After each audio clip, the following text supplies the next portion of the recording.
गर्मियों की छुट्टियां शुरू होते ही दिल्ली का माहौल गर्म और भीड़-भाड़ से भर गया था। कॉलेज की पढ़ाई से परेशान विक्रम, श्रुति और साहिल कई दिनों से कहीं घूमने जाने का प्लान बना रहे थे। एक दिन तीनों कैंटीन में बैठे थे। तभी साहिल बोला, भाई विक्रम, तू हमेशा अपने गांव की बातें करता रहता है। खेत, तालाब, जंगल। अब की बार हमें भी लेकर चल। श्रुति तुरंत बोली, हाँ, मैं तो गांव कभी गई ही नहीं। YouTube ब्लॉग्स में इतना सुंदर दिखता है सब। विक्रम हंस पड़ा।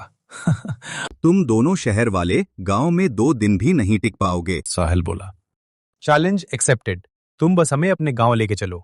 आखिरकार विक्रम मान गया। तीनों दिल्ली से बस पकड़कर विक्रम के गांव शुभपुर पहुंचे। गांव बेहद सुंदर था। चारों तरफ हरियाली, मिट्टी की खुशबू, दूर दूर तक खेत और शांत माहौल। विक्रम के घर पहुंचते ही नौकर सामान उठाने लगे। विक्रम एक बड़े जमींदार परिवार से था। विक्रम की मां ने मुस्कुराकर कहा, आओ बेटा, बहुत थक गए होंगे। तीनों का शानदार स्वागत हुआ। खाना खाने के बाद सब आराम करने कमरे में चले गए। दोपहर ढलने लगी थी। तीनों गांव घूमने निकल पड़े। श्रुति हर चीज देखकर खुश हो रही थी। वाह, यहाँ की हवा कितनी अलग है। बिल्कुल फ्रेश। दिल्ली में तो सांस लेना भी कितना मुश्किल हो जाता है। साहिल पैरों की फोटो खींच रहा था। घूमते घूमते तीनों गांव से थोड़ा दूर एक बड़े बरगद के पेड़ के नीचे बैठ गए। तभी मंदिर की घंटियों की आवाज गूंज उठी। श्रुति ने चारों तरफ देखा। मंदिर कहाँ है? ये घंटी की आवाज कहाँ से आ रही है? विक्रम ने दूर पहाड़ी की तरफ देखा।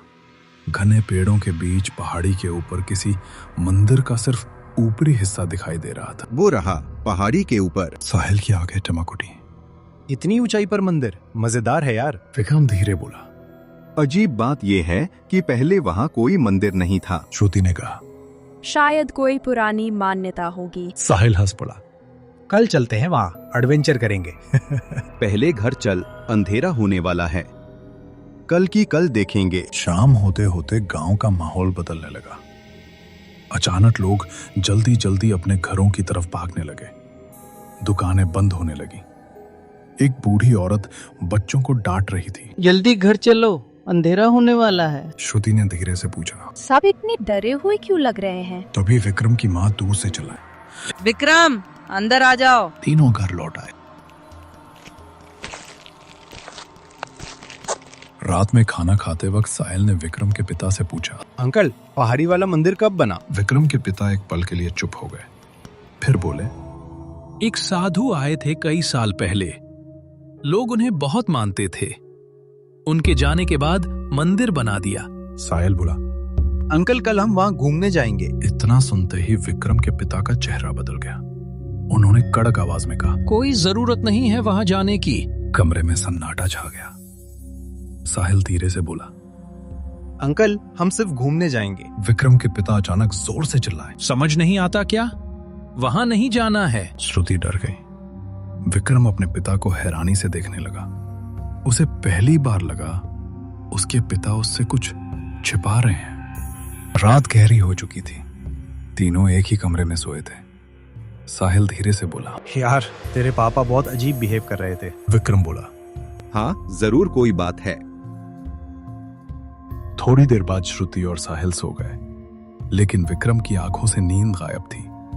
वो उठकर छत पर चला गया। पूरा गांव अंधेरे में डूबा हुआ था। चारों तरफ अजीब सा सन्नाटा था। तभी उसकी नजर पहाड़ी वाले मंदिर पर गई। मंदिर के ऊपर सैकड़ों चमगादड़ उड़ रहे थे और वहां से बहुत धीमी, डरावनी, अजीब आवाजें आ रही थीं, जैसे कोई रो रहा हो। विक्रम के शरीर में सिहरन दौड़ गई। तभी उसे मंदिर के पास सफेद कपड़ों में कोई खड़ा दिखाई दिया। वो इंसान धीरे धीरे उसकी तरफ देख रहा था। अचानक घंटियां फिर बज उठीं और वो सफेद साया गायब हो गया। विक्रम घबरा गया।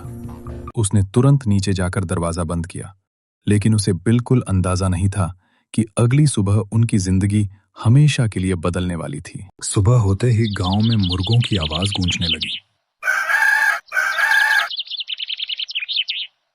विक्रम की आंख देर से खुली। रात की घटना अभी भी उसके दिमाग में घूम रही थी। साहिल ने उठते ही कहा। चलो भाई, आज मंदिर चलते हैं। श्रुति भी उत्साहित थी। हाँ, कल वाली घंटियों की आवाज अभी भी मेरे कानों में है। विक्रम कुछ देर चुप रहा, फिर बोला। कल रात मैंने वहां किसी को देखा था, सफेद कपड़ों में, मंदिर के पास। हो सकता है कोई पुजारी हो। भाई तू हॉरर मूवी ज्यादा देखता है। लेकिन विक्रम के चेहरे पर डर साफ दिखाई दे रहा था। नाश्ते के दौरान विक्रम के पिता बार बार तीनों को देख रहे थे, जैसे उन्हें किसी बात का डर हो।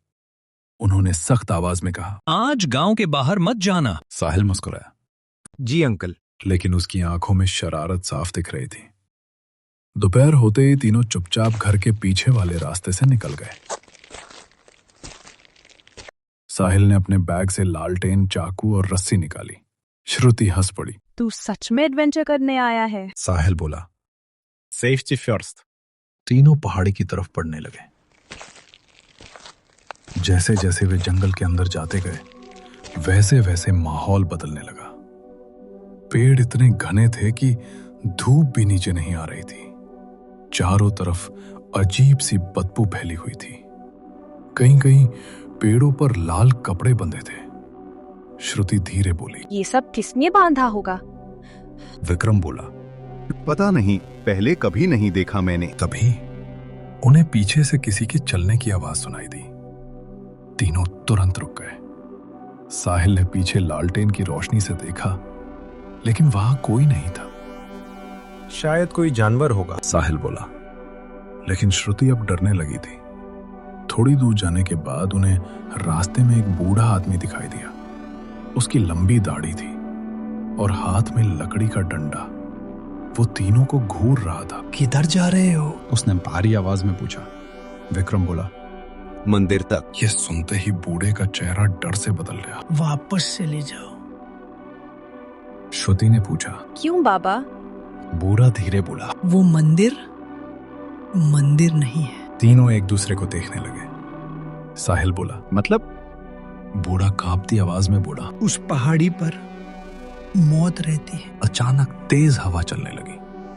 पेड़ जोर जोर से हिलने लगे। बूढ़ा डर कर पीछे हट गया।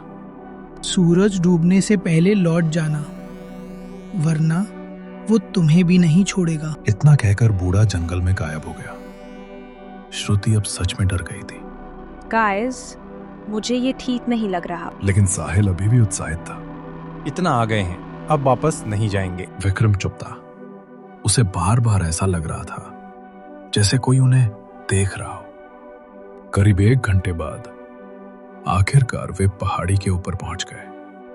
मंदिर सामने था, लेकिन वो मंदिर बिल्कुल वैसा नहीं था जैसा दूर से दिख रहा था।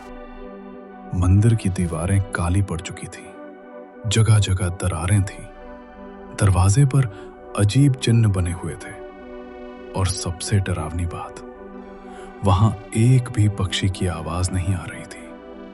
पूरा इलाका मौत की तरह शांत था। तभी मंदिर के अंदर से घंटी बजी। श्रुति डरकर बोली, अंदर कोई है? साहिल मुस्कुराया। चलो देखते हैं। जैसे ही तीनों मंदिर की सीढ़ियां चढ़ने लगे, अचानक विक्रम की नजर मंदिर की दीवार पर पड़ी। दीवार पर लाल रंग से लिखा था, जो अंदर गया वो कभी वापस नहीं आया। तीनों के कदम वहीं रुक गए और तभी मंदिर का दरवाजा अपने आप धीरे धीरे खुल गया। अंदर सिर्फ अंधेरा था, लेकिन उस अंधेरे में 2 लाल आंखें चमक रही थी। साहिल ने कांपते हाथों से टॉर्च उस अंधेरे की तरफ घुमाई। रोशनी जैसे ही सामने पड़ी, तीनों की सांसें रुक गईं। अंधेरे में एक बहुत लंबा आदमी खड़ा था। उसका चेहरा आधा जला हुआ था। आंखें लाल अंगारों की तरह चमक रही थी। उसके हाथ में एक बड़ी लोहे की घंटी थी। वो धीरे धीरे उनकी तरफ बढ़ रहा था। श्रुति डर के मारे पीछे हट गई। विक्रम, श्रुति, चलो यहाँ से। अचानक वो डरावना आदमी हंसने लगा। उसकी हंसी पूरे तहखाने में गूंज उठी। इतने साल बाद फिर कोई आया है। साहिल ने हिम्मत करके पूछा, तू कौन है? वो आदमी धीरे बोला, मैं इस मंदिर का रक्षक हूँ। तभी उसकी नजर विक्रम पर गई और उसका चेहरा गुस्से से भर गया। तू तो जमींदार का बेटा। विक्रम चौंक गया। तुम मुझे कैसे जानते हो? वो आदमी जोर से चीखा। क्योंकि तुम्हारे परिवार ने ही मुझे राक्षस बनाया था। तीनों सन्न रह गए। अचानक तहखाने की दीवारों पर एक आदमी दिखाई देने लगा। दीवार में एक साधु दिखाई दे रहा था। लंबी दाढ़ी, काले कपड़े और आंखों में पागलपन। वो आदमी भारी आवाज में बोला, सालों पहले मैं इंसान था। मेरा नाम रुद्र था। रुद्र एक गरीब तांत्रिक था। वो गांव-गांव घूमकर तंत्र विद्या करता था, लेकिन लोग उसे पागल समझते थे। एक दिन वो शुभपुर गांव आया। उस समय गांव में भयानक सूखा पड़ा था। लोग भूख से मर रहे थे।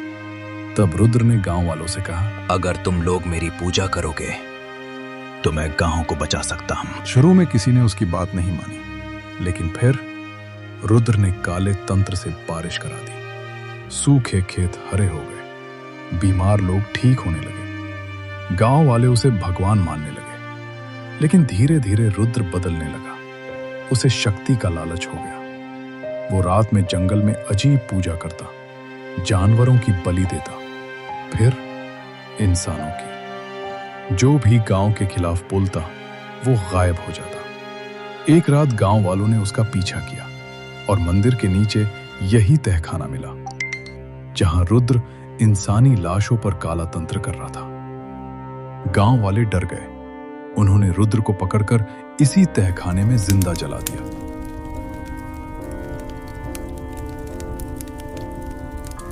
अचानक पूरे तहखाने में तेज हवा चलने लगी। दीवारों पर लगे दीपक अपने आप जल उठे। अब सभी का चेहरा साफ दिखाई देने लगा।